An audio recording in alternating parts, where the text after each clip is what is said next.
Some interesting stuff is happening to Ghost of Yote because The Boys star Karen Fukuhara auditioned for the role of Atsu in Ghost of Yote, but she was declined the role due to having limited acting experience. And I was watching Lack of Entertainment video yesterday, and he said something very funny, and I think he hit the nail on the head about it, because he said that who has enough acting experience? Oh, of course, the activist, in this case Erika Ishii, someone who, is a well-known activist of the soup letter movement, gang, group, whatever you want to call it, this L plus something. You can't say the name of the group, otherwise YouTube shadow bans you or hides your video from stuff, and you just can't say that on a YouTube video. But she's a well-known activist by now, and even Grok calls her, an activist who belongs to that movement, to that group. So you can see the letters on the screen. So something that it's worth talking about too is that they also had the Japanese voice actress called Virus Ai, someone who could have played the mocap role perfectly fine. She's someone who's has enough experience to be also the voice actress, but also the mocap actress. So she could have played the role perfectly fine. She is fit, as you can see in this image. She could have played the role perfectly fine. So, and I don't know why. She is well known as well. She has many legendary characters at this point.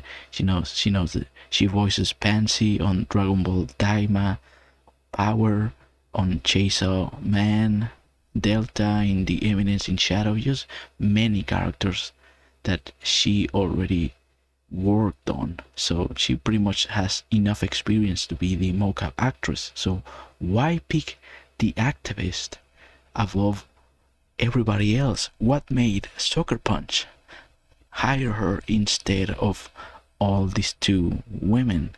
Which, Karen Fukuhara is someone who works on TV, someone who has to put on makeup, someone who has to rely on her acting skills, on her, mannerism, on her movements, stuff that, you have to show on TV. So she has even more experience than this activist. And, this activist belongs to the gaming industry. She basically has played roles as a voice actress on many woke games like Dragon Age, the Belguard.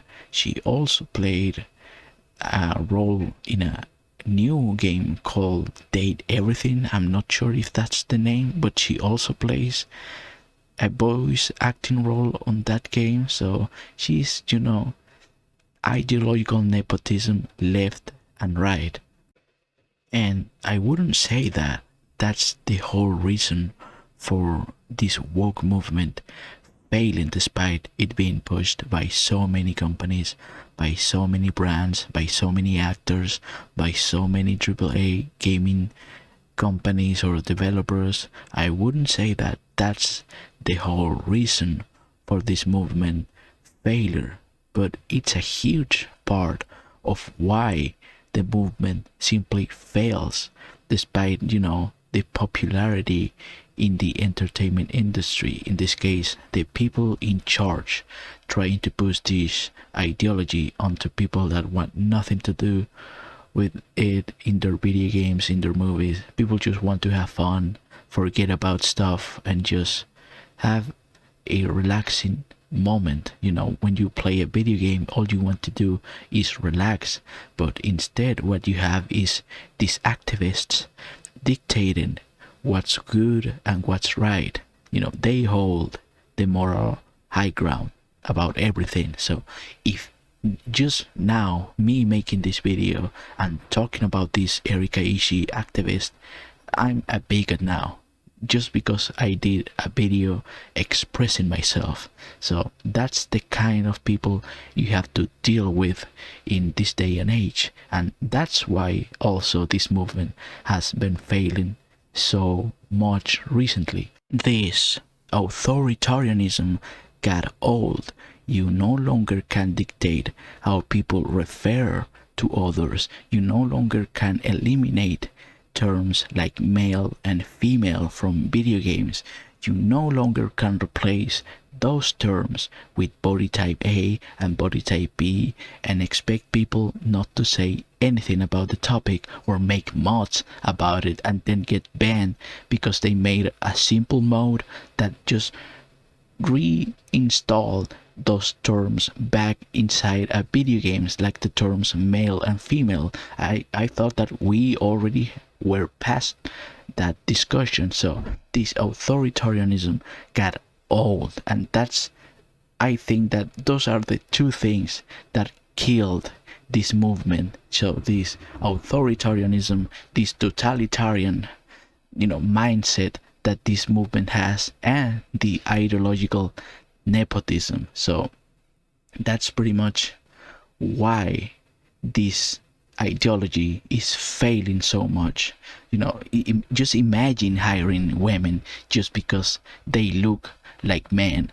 They look manly, they are overweight, or they share your woke ideology. It's not something that will make you make money. It's not something that will make you succeed in the gaming industry or the entertainment industry overall. So that's why the East, in this case the Asian developers, are making just bank left and right with every single game that they develop. Sun Wukong, Black Myth Wukong recently just being an acclaimed video game, just pure fantasy, just pure culture, Chinese culture, celebrating Chinese culture. You have Stellar Blade from a South Korean developer that makes gacha games, making almost AAA gaming games looking video games,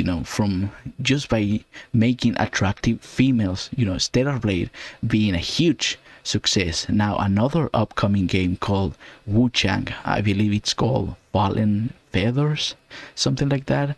It's already being talked about due to the main protagonist being attractive. What does Ghost of Yotei has? An activist called Erika Ishii.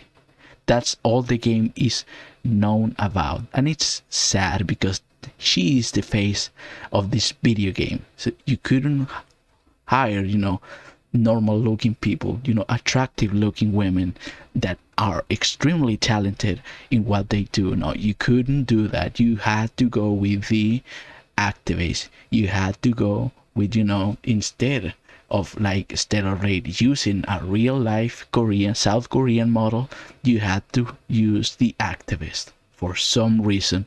An activist that, by the way, again, she is very friendly with the entertainment industry or the gaming industry from the West. Someone who always gets hired for woke games like Dragon Age the Veilguard or Date Everything. I believe she was also part, I don't know if she voiced any characters in the Suicide Squad game. I'm not sure, but you can see her, her roles on IMDb. I believe you can find all her character roles, and pretty much all of them are extremely woke. So thank you all for watching. I'm sorry if it was too rambly. I wanted to keep going, but it's already like 10 minutes. I didn't want to make this that long, so this is pretty much like a test video about what I'm going to do moving forward, and it felt very, I don't know, natural for me to do. I have never talked this much in a video before, so thank you all for watching. Subscribe to the channel if you want to help me grow. Let me know in the comments what you think about this, and see you on the next one. Take care, everybody. Bye bye.